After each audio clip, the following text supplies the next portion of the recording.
యుద్ధం నుంచి అమెరికా వెనక్కి వెళ్ళినట్టే కనిపిస్తుంది. సో అమెరికాకి సంబంధించిన అతి పెద్దదైన యుద్ధ నౌక ఒకటి అటు వెనక్కి వెళ్ళడం కూడా ప్రస్తుతం అయితే చర్చనీయాంశంగా మారిందనే చెప్పాలి. సో జెరాల్డ్ నౌకకి సంబంధించి కూడా ఇప్పుడు అటు తీరం నుంచి వెనక్కి వెళ్ళడం ఇప్పుడు సంచలనంగా మారిందనే చెప్పాలి. అయితే అమెరికాలోనే ఇది అతిపెద్ద యుద్ధ నౌకగా కూడా అత్యంత శక్తివంతమైన యుద్ధ నౌకగా కూడా చెప్తారు జెరాల్డ్ R4 నౌక. సో అయితే ఈ నౌక ప్రస్తుతం అయితే తీరం నుంచి వెనక్కి వెళ్ళడం సంచలనం మారిందనే చెప్పాలి. ఇప్పటికే ఈ నౌకకి సంబంధించి కూడా అటు ఇరాన్ అయితే తీవ్ర స్థాయిలో విరుచుకుపడుతుంది.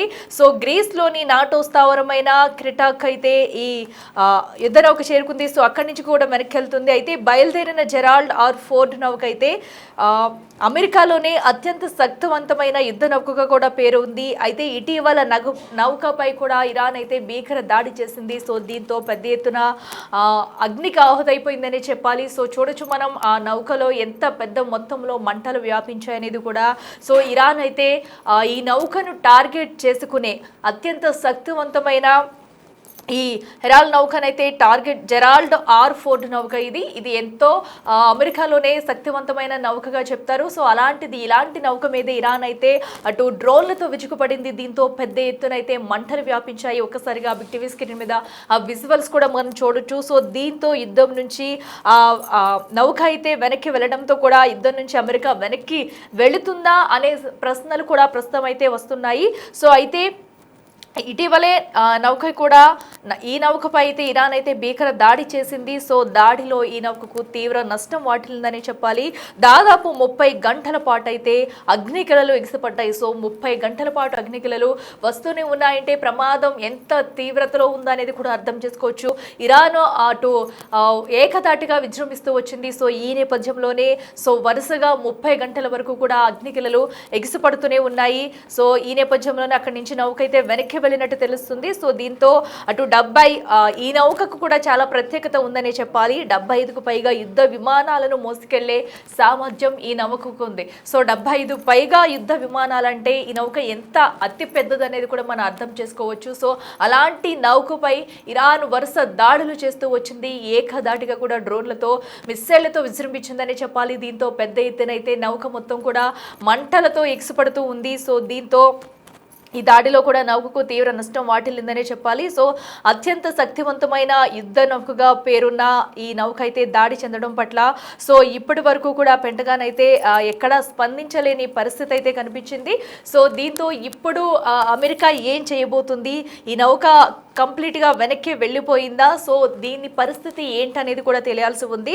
అయితే సముద్రం నడుబొట్టిన కోట లాంటి విమాన వాహక నౌక ఉంటే శత్రువులకు వెన్నులో వణుకు పుట్టాల్సిందే. సో అలాంటిది ఈ జెరాల్డ్ R4 నౌకనే చెప్పాలి. కానీ అమెరికాకే గర్వకారణంగా చెప్పుకునే జెరాల్డ్ R4 విషయంలో కథ అడ్డం తిరిగింది ఇప్పుడు. సో ఏదైతే ఈ నౌక వెళితే చాలు ఎలాంటి వాళ్ళనైనా సరే ఎదుర్కోవచ్చు అనుకున్న నౌకపై ఇరాన్ అయితే వరుస దాడులు చేసింది. ఇది భారీ నష్టం అనే చెప్పాలి అమెరికాకి. అయితే ప్రపంచంలోనే అత్యంత ఖరీదైన శక్తివంతమైన ఈ యుద్ధ నౌక శత్రువుల క్షిపణుల వల్ల కాకుండా తన ఇంట్లోనే జరిగిన ఒక నిప్పు వల్ల ఇప్పుడు యుద్ధ క్షేత్రాన్ని వీడాల్సి రావడం అంతర్జాతీయ రక్షణ వర్గాల్లో కూడా సంచలనం సృష్టిస్తుంది.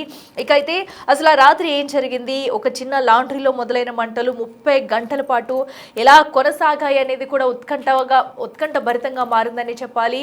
సో ఇంత పెద్ద మొత్తం నౌకలో కూడా ఏకంగా 30 గంటలు మంటలు వరుసగా కంటిన్యూగా వస్తూనే ఉన్నాయంటే ప్రమాద తీవ్రత మనం ఏ రేంజ్ లో కూడా ఊహించుకోవచ్చు. బిగ్ టీవీ స్క్రీన్ మీద విజువల్స్ కూడా మనం చూసుకోవచ్చు. అటు సముద్రం నడుబొడ్డున అత్యంత శక్తివంతమైన యుద్ధ నౌకలో అగ్ని కిలలు ఎలా ఎగిసి పడుతున్నాయనేది కూడా మనం క్లియర్ కట్ గా చూడొచ్చు. అయితే పశ్చిమాసియాలో యుద్ధం ముదురుతున్న సమయంలో కూడా అమెరికాకు చెందిన అత్యాధునిక విమాన వాహక నౌక జెరాల్డ్ R4 అయితే అనూహ్యంగా ఈ నౌక యుద్ధ క్షేత్రం నుంచి వైదొలిగింది.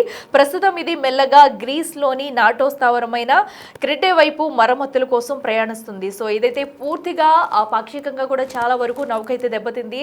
సో దీంతో ఇప్పుడు మరమ్మతుల చేయాల్సిన పరిస్థితి ఎదుర్కొంది. ఎందుకంటే అలాగే కనుక యుద్ధంలోకి ఇంకా ముందుకు సాగితే కనుక డెఫినెట్లీ ఇరాన్ అయితే పూర్తిగా ఆ నౌకనైతే కనుమరుగు చేసే అవకాశం అయితే క్లియర్ కట్ గా కనిపిస్తుంది. సో దీంతో అటు వెనక్కి కూడా తగ్గి యుద్ధ నౌక అయితే ఇప్పుడు ఏదైతే ఈ నౌకను మొత్తం సరిచేయాల్సిన పరిస్థితి ఉంది కాబట్టి మరమ్మతుల కోసం వెనకకైతే ప్రయాణిస్తుంది. అయితే ఎర్ర సముద్రం మీదుగా సాగుతున్న ఈ ప్రయాణం వెనుక ఉన్న అసలు కారణం శత్రువుల దాడి కాదు, నౌక లోపల సంభవించిన భారీ అగ్ని ప్రమాదమే అంటున్నారు. అయితే యుద్ధం కీలక దశలో ఉన్నప్పుడు ఇలాంటి ప్రధాన నౌక వెనుతిరగడం అమెరికా నౌకా దళానికి పెద్ద ఎదురు దెబ్బగా విశ్లేషకులు భావిస్తున్నారు.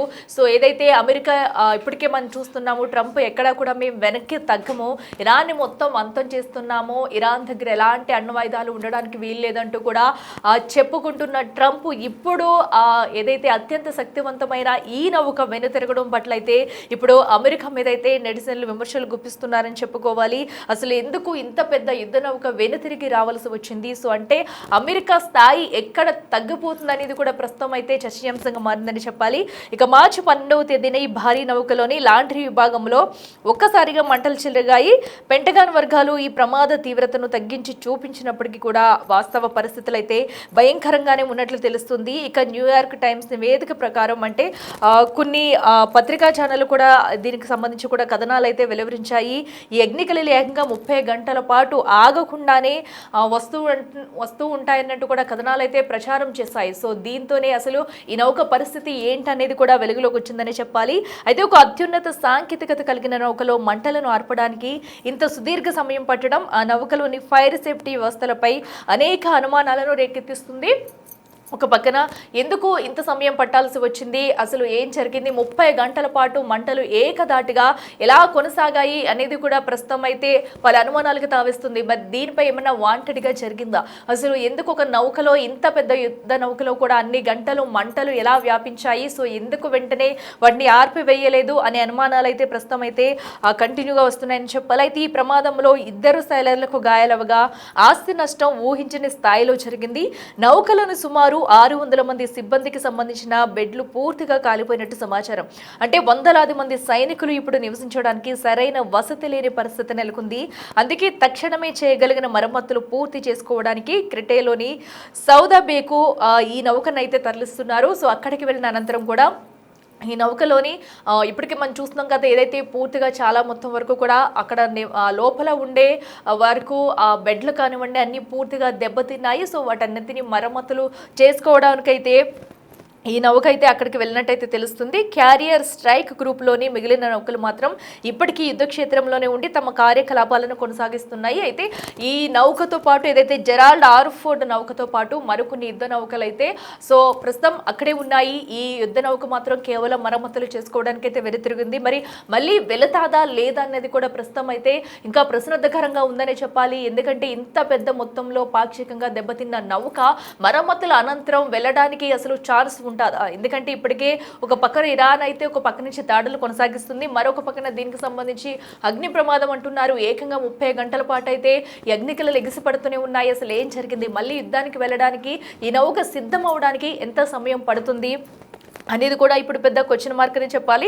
ఇక $13 బిలియన్ తయారైన జెరాల్డ్ ఆర్ఫోర్డ్ వంటి నౌక ఒక అగ్ని ప్రమాదం వల్ల ఇలా యుద్ధం నుంచి తప్పుకోవడం అమెరికా ప్రతిష్టను దెబ్బతీసే అంశమని చెప్పాలి. ఇది మాత్రం సో ఇప్పటికే అంతర్జాతీయంగా కూడా కథనాలు అయితే వెలువడుతున్నాయి. సో ఇలాంటి యుద్ధ నౌక ఎందుకు వెనుతిరిగి రావాల్సి వచ్చింది, వస్తే అది అమెరికాకి తీవ్రంగా నష్టం కలిగించడమే కాకుండా సో అమెరికా ప్రతిష్టను దెబ్బతీసే అంశం అంటూ కూడా ఇప్పటికే పలు కథనాలు అయితే వస్తున్నాయి. సో ఏదేమైనా కూడా ఇప్పుడు యుద్ధ నౌక అటు వెనక్కి రావడం అనేది సంచలనంగా మారిందనే చెప్పాలి. కేవలం మరమ్మతుల కోసమే అటు వెళుతుంది అంటున్నారు. మరి మరమ్మతులు చేయడానికి ఇంత సమయం పట్టే అవకాశం ఉంది, తిరుగు మళ్ళీ యుద్ధంలో పాల్గొనేందుకు ఎన్ని రోజులు పట్టే అవకాశం ఉంది, నిజంగా ఆ మరమ్మతులు కంప్లీట్ అయిన తర్వాత యుద్ధంలో పాల్గొనే శక్తి దీనికి ఉంటుందా లేదా, ఒకవేళ ఉంటే కనుక ఎన్ని నెలలు పట్టే సమయం పడుతుంది అనేది కూడా క్వశ్చన్ మార్క్ గానే ఉంది. మరి దీనిపై ఇప్పటి వరకు పెంటగాన్ కూడా ఎలాంటి స్పందన రాలేదు. మరి దీనిపై అమెరికా కూడా స్పందిస్తుందా లేదనేది కూడా వేచి చూడాలి.